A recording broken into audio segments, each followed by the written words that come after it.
Assalamualaikum warahmatullahi wabarakatuh. Jadi untuk subjek bahasa Melayu kita pada hari ini, kita akan belajar penulisan bahagian C iaitu karangan jenis cerita. Apa itu karangan jenis cerita?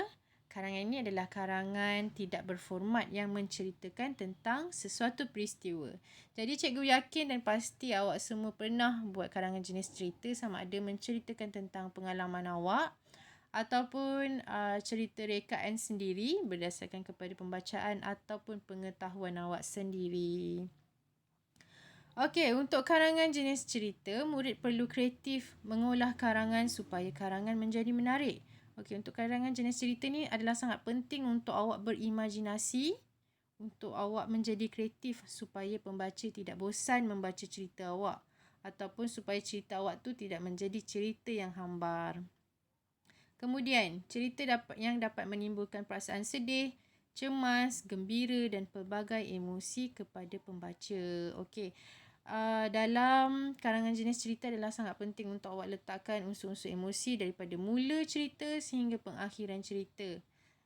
Sama ada cerita awak tu adalah permulaan yang gembira dan pengakhiran yang sedih, itu adalah ikut kreativiti masing-masing. Peristiwa atau cerita yang hendak digambarkan hendaklah logik.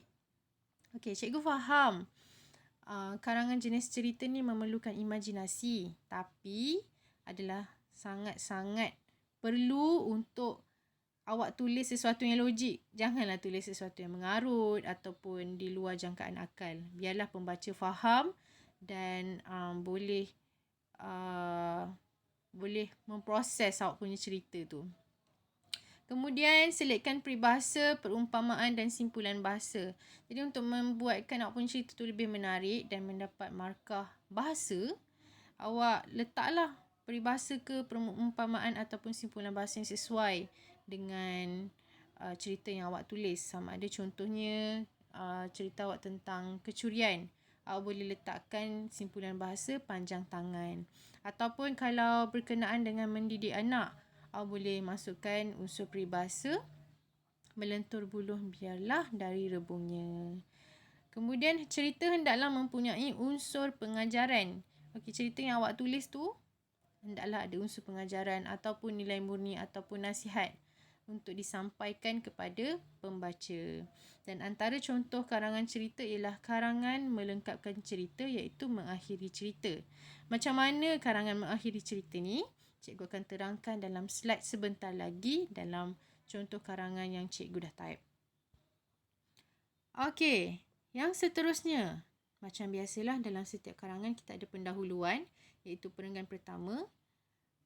Yang pertama, permulaan cerita. Macam mana kita nak mulakan cerita tu? Macam mana kita nak bagi pembaca tertarik?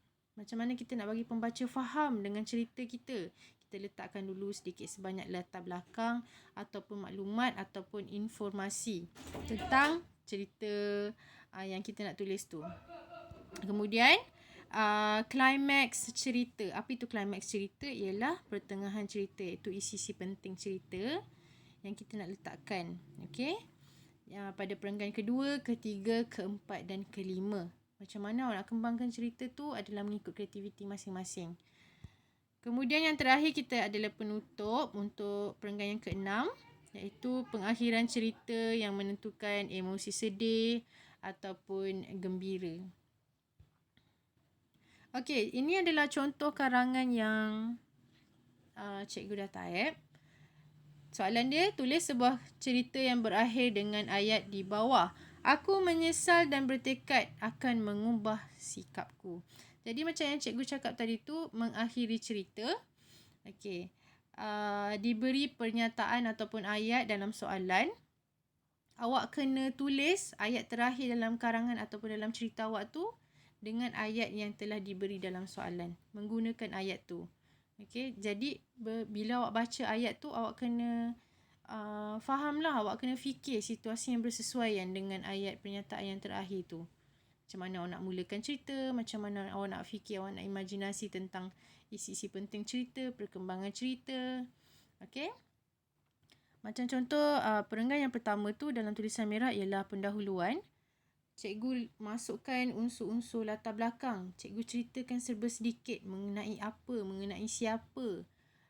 apa yang berlaku. Bukan apa yang berlaku lah. Maksudnya, dia siapa sebenarnya. Aku merupakan seorang anak emas dalam keluargaku. Hal ini memandangkan aku ialah satu-satunya cahaya mata kepada kedua ibu bapaku.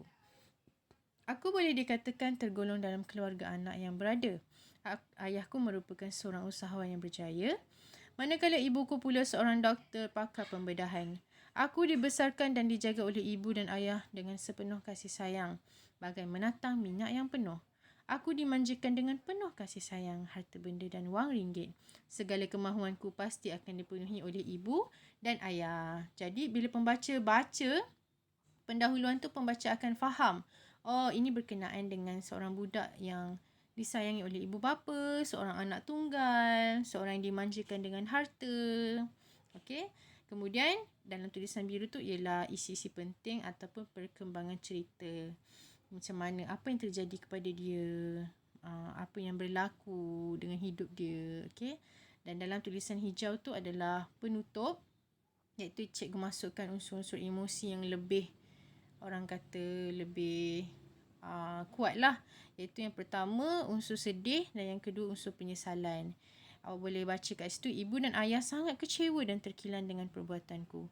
Aku menangis memohon maaf berulang kali kepada ibu dan ayah serta berjanji untuk menjadi anak yang baik.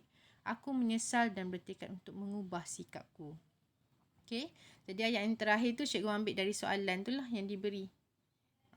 Okey. Jadi itulah sahaja untuk penulisan bahagian C, karangan jenis cerita untuk PNP kita pada hari ini.